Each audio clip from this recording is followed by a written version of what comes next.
नमस्कार और trendy debate में आपका स्वागत है। मैं डॉक्टर हरेंद्र और आज हम वर्तमान यूक्रेन और रूसी संघर्ष के मद्देनज़र नाटो संगठन पर विस्तार से चर्चा करेंगे।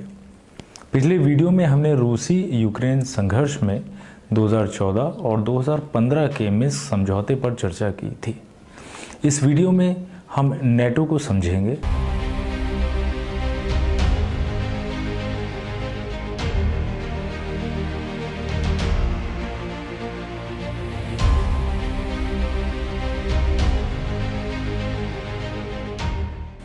उत्तरी अटलांटिक संधि संगठन नेटो संयुक्त राज्य अमेरिका, कनाडा, यूनाइटेड किंगडम और कई यूरोपीय देशों से बना एक अंतर्राष्ट्रीय संगठन है जिसे सामूहिक सुरक्षा के लक्ष्य के लिए 1949 में स्थापित किया गया था।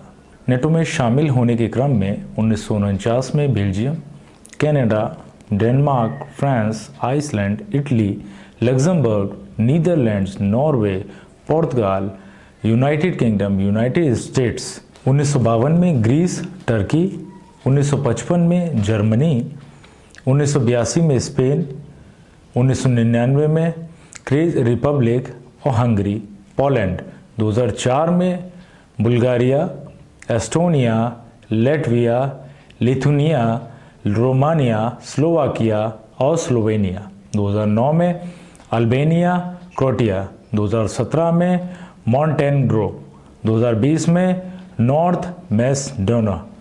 इन 30 सदस्य देशों के अलावा भी हैं नेटो भागीदार देश हैं। उनमें से कुछ हैं जो नेटो के पार्टनर हैं। पार्टनर देश है जो है Armenia, Austria, Azerbaijan, Belarus, Bosnia and Herzegovina, Finland, Georgia, Ireland, Kazakhstan, Kyrgyzstan, republic, Malta. और जो रिपब्लिक देश हैं उसमें Moldova, Russia, Serbia, Sweden, Switzerland, Tajikistan, Turkmenistan, Ukraine और उज्बेकिस्तान। नेटो का मुख्यालय ब्रुसेल्स, बेल्जियम में है। नेटो एक सैन्य संगठन है जिसकी स्थापना 4 अप्रैल 1949 को उत्तरी अटलांटिक संधि, जिसे वॉशिंगटन संधि के रूप में भी जाना जाता है, द्वारा की गई थी, जिसने द्वितीय विश्व युद्ध के बाद मध्य और पूर्वी यूरोप में तैनात सोवियत सैनिकों के लिए एक काउंटरवेट बनाने का प्रयास किया था। उत्तरी अटलांटिक संधि का अनुच्छेद 5, जिस पर हस्ताक्षर करने वाले राज्य प्रतिबद्ध हैं, नेटो के मूल में हैं। यूरोप या उत्तरी अमेरिका में उनमें से एक या अधिक के खिलाफ सशस्त्र हमले को उन सभी के खिलाफ हमला माना जाएगा और इसके परिणाम स्वरूप वे सहमत हैं कि यदि ऐसा सशस्त्र हमला होता है तो उनमें से प्रत्येक संयुक्त राष्ट्र चार्टर के अनुच्छेद 51 द्वारा मान्यता प्राप्त व्यक्तिगत या सामूहिक आत्मरक्षा के अधिकार का प्रयोग करते हुए उस पार्टी या पार्टियों की सहायता करेगा जिस पर इस प्रकार हमला किया गया है, तत्काल व्यक्तिगत रूप से और अन्य पक्षों के साथ मिलकर ऐसी कार्यवाही करना जो वह आवश्यक समझे, जिसमें यूएस भी शामिल है। नेटो ने पहली बार अनुच्छेद 5 को लागू किया जब 2001 में निर्वासित सऊदी अरब के व्यापारी ओसामा बिन लादेन द्वारा हमला किया गया, जिसमें न्यूयॉर्क शहर में वर्ल्ड ट्रेड सेंटर और वॉशिंगटन डीसी के बाहर पेंटागन के एक हिस्से को नष्ट कर दिया। हमले में 3000 से अधिक लोग मारे गए। एक संक्षिप्त ऐतिहासिक पृष्ठभूमि ये रही है कि 1945 में द्वितीय विश्व युद्ध समाप्त होने के बाद पश्चिमी यूरोप आर्थिक रूप से समाप्त हो गया था और सैन्य रूप से कमजोर था। पश्चिमी मित्र राष्ट्रों ने युद्ध के समापन पर अपने सैनिक को काफी कम कर दिया था और फ्रांस और इटली में नए प्रमुख कम्युनिस्ट दल उभरे। 1948 तक मॉस्को के समर्थन के तहत कम्युनिस्ट ने उन राष्ट्रों की सरकारों पर अपना नियंत्रण स्थापित कर लिया था और सभी गैर साम्यवादी राजनीतिक गतिविधियों को कुचल दिया, जबकि सोवियत संघ युद्ध से एक शक्ति के तौर पर उभरा था और उनके सैनिक पूरे मध्य और पूर्वी यूरोप पर शासन कर रहे थे। विंस्टन चर्चिल द्वारा प्रचलित एक शब्द जिसे आयरन कर्टेन के नाम से जाना जाता है, आयरन कर्टेन यूरोप को 2 अलग अलग क्षेत्रों में विभाजित करने वाली एक राजनीतिक सीमा थी। इसके अलावा पश्चिमी मित्र राष्ट्रों सोवियत संघ के बीच युद्धकालीन सहयोग पूरी तरह से टूट गया था। प्रत्येक पक्ष अपने कब्जे वाले जर्मनी के अपने क्षेत्र का आयोजन कर रहा था ताकि दो जर्मन राज्य उभर सके।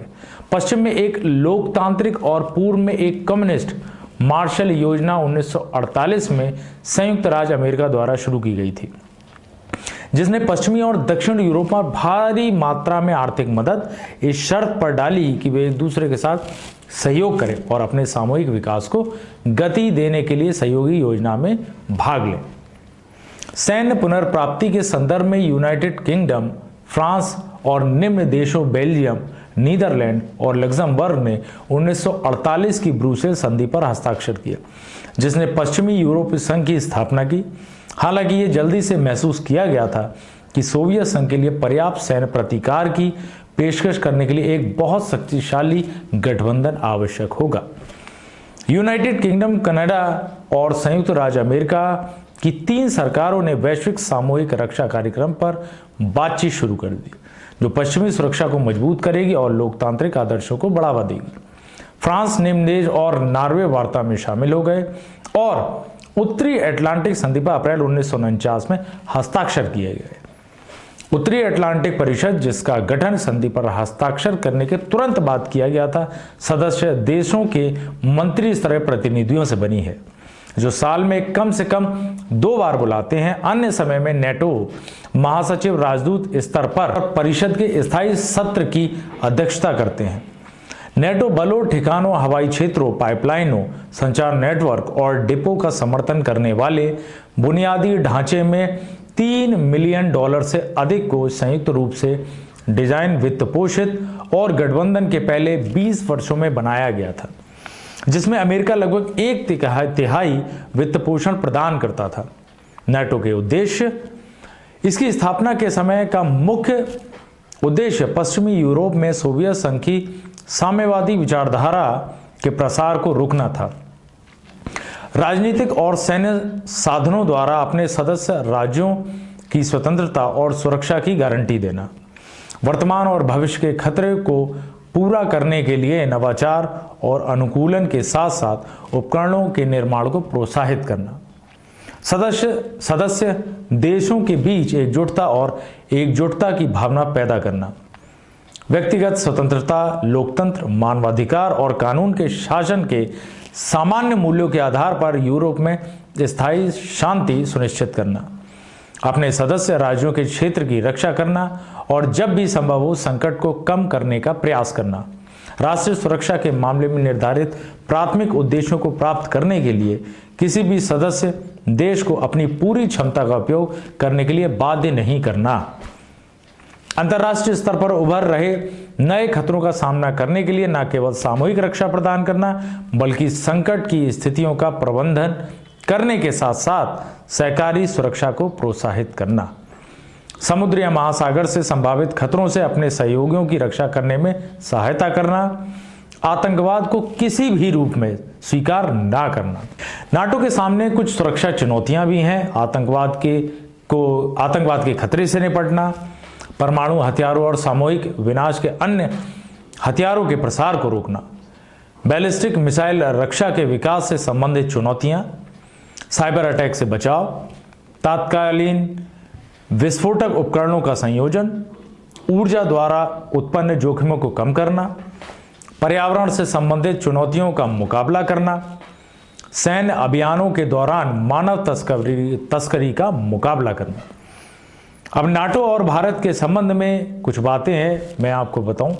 भारत नाटो का सदस्य देश नहीं है, इसलिए क्योंकि आज़ादी के बाद भारत ने ऐसे संगठनों में शामिल होने से खुद को रोक लिया था और इसी उद्देश्य से नॉन अलाइनमेंट मूवमेंट का गठन किया। लेकिन अमेरिका सीनेट ने भारत को नेटो सहयोगी का दर्जा देने के लिए एक विधेयक पारित किया है। इसलिए अमेरिकी सीनेटर ने सशस्त्र निर्यात नियंत्रण अधिनियम में संशोधन की मांग की है। इससे पहले अमेरिका यह दर्जा इजराइल और दक्षिण कोरिया को दे चुका है। तो इस चर्चा के लिए बस इतना ही।